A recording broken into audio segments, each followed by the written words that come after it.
helping here last year, and he's a Mongolian, Inner Mongolian, refugee who is being persecuted by the Chinese in Inner Mongolia and came here, right? Yeah. Mm-hmm. So, and I had this bomb-ass Chinese visa last year, so I just got to kind of just waltz in with his family, and it was fantastic, and also really heartbreaking. And you're also trying to help him get refugee status. Yeah. Hey Mark, could you take done.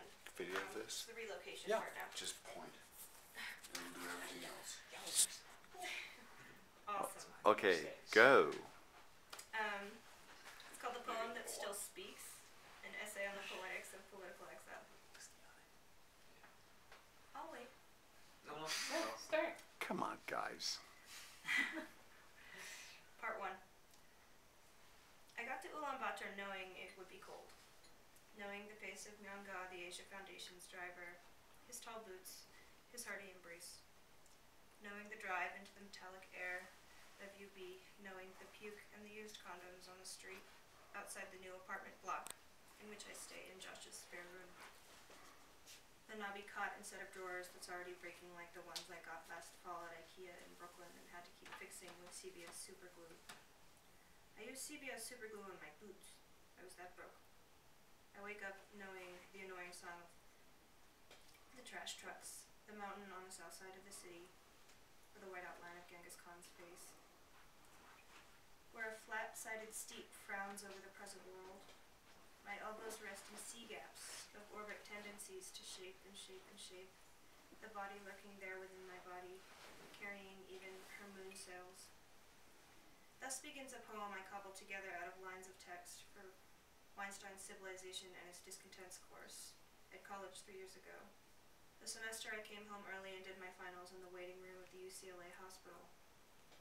Weinstein, bless him, let students do creative finals, and all I did those long hours during the heart surgery vigil was read over the assignments from Oedipus to Blake to Adrian Rich and cobble together the lines that spoke to me.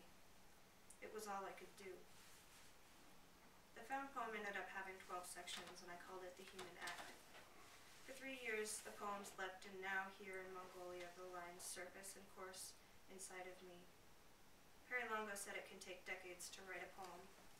I also think it can take decades to read one, that as context shifts and whirlpools, the lines brighten and come alive in new forms, resonant and cyclical and informative.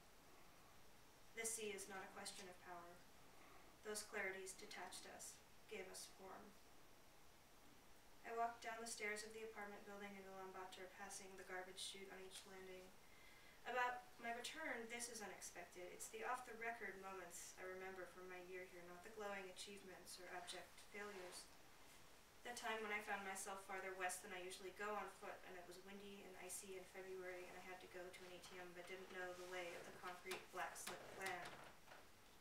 When I vomited mutton dumplings into a cafe toilet in hot September, and Will made me rice.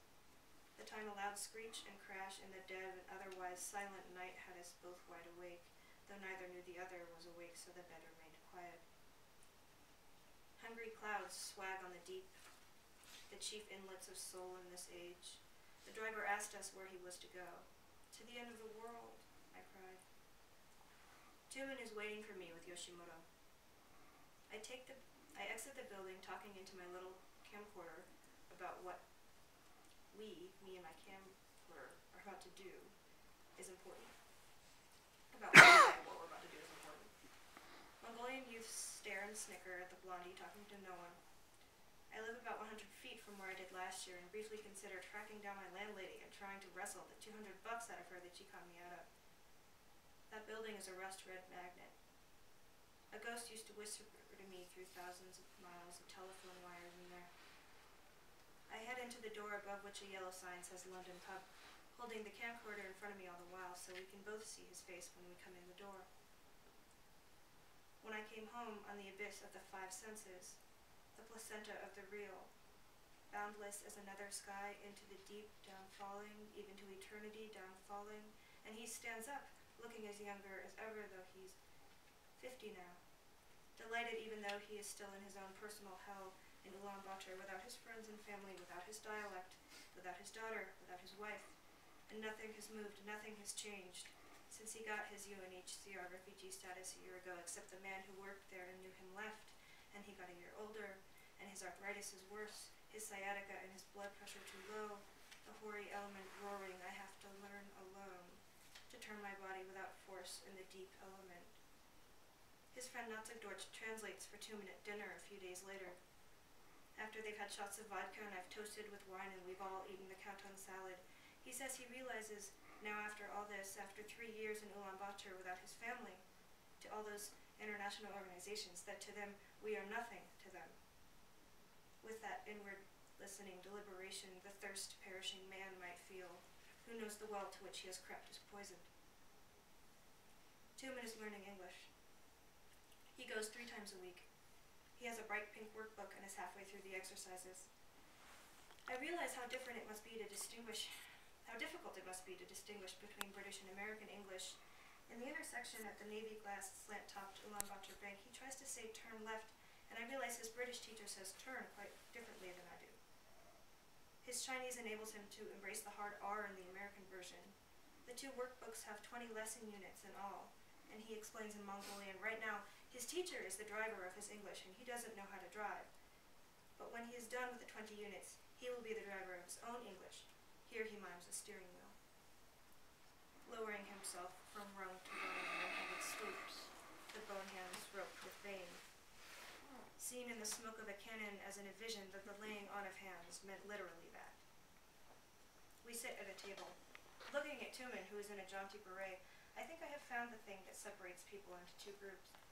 It's an ability to have blinders, to not think about something, but most essentially to stop feeling something.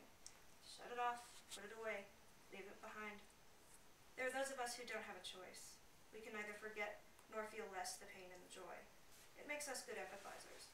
It makes us able to brighten others with that joy. It makes us susceptible to suicide, both fast and the slow kind with alcohol or any other abyss. We don't have enough plexiglass. We feel too much, we think too much, we tend to die young if we don't find a way to deal with it. Light, says Tumen across the table. You lighter. I light. You light. He scribbles with an invisible pen. Everything in life seems unreal. Except me, I am substantial enough. Touch me. You, sir, are the most phantom-like of all. You are a mere dream. He held out his hand, laughing. Is that a dream? Said he, placing it close to my eyes. That first night in the pub with Yoshimoto, he and Tumen ask if I have a boyfriend. Of course, the first visit with a Mongolian, even a refugee who needs your help, will not be about business. I sigh. No. They refuse to leave it at that. I wasn't going to talk about this. I was here to do work, regardless of how hollow my waking moments were.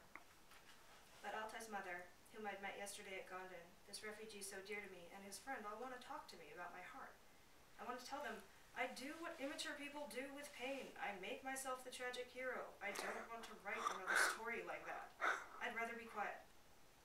I tell them as simply as I can. I don't have the right kind of heart. Tumen speaks rapidly and traces a heart on his stomach, and we laugh. He meant the chest.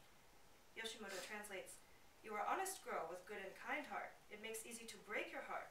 You are too honest and good and kind. You have to learn to be a little bit bad person from Mongolia.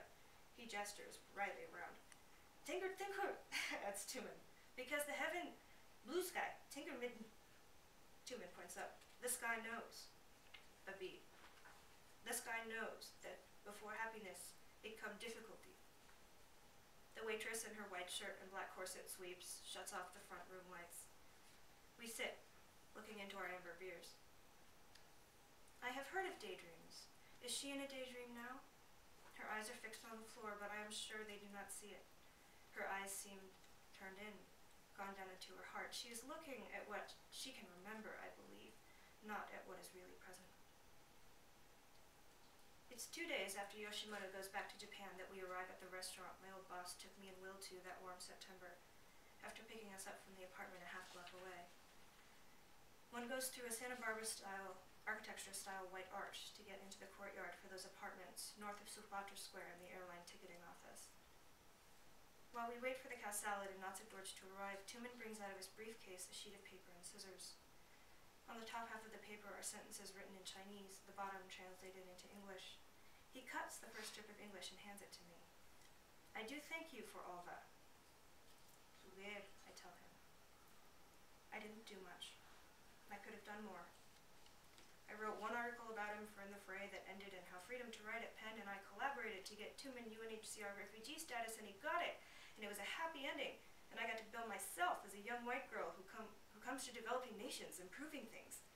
Then, in New York, I found out during a phone call the last week of my 5 months there that the one with the gentle whisper on the telephone was indeed a ghost.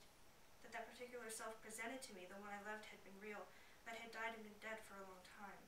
I'd kept looking for my dead friend in that husk, though, and the husk had been hermit-crabbed by a complete and nasty stranger. Meanwhile, I was doing nothing of the improving sort, just reeling around in narcissism and narrative, applying to graduate schools I can't afford and selling books for cash. I was not improving anyone's life, especially my own. I was not doing all I could for Tumen. Even worse than a tragic hero is a hero of any sort. And on the bleached bones, you listen to the sobbing wind. Watch out for her. She can give you dreams. Whatever place she run from ain't going to be a whole lot different or worse than the place she's at. Red dust in which the steady feet of the mules move dreamlike. Tumen says he got the translations from the internet, but the writing is his, and the English is clear and legible. I commend him. He cuts off the next strip of paper. I plan to write a book to the refugees from the Memoirs of Writer. Entitled The Search for Freedom, subheading is Dedicated to Me. Should be able to be translated into English, Japanese, Chinese. I look at Tumen. His face unblemished by the darkness I know is in his heart. The shadow where his loneliness and hopelessness looms in his body like another body, where the smog gets so thick in the -40 wintertime that everyone coughs outside. Herikuya, tell him, you don't need to. Thank you, but you don't need to. I have not done enough. We dream, it is good we are dreaming. It would hurt us were we awake.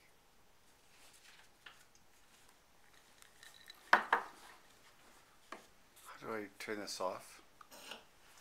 I mean, Press the red button. you- Yeah. where? What do I push? The red button?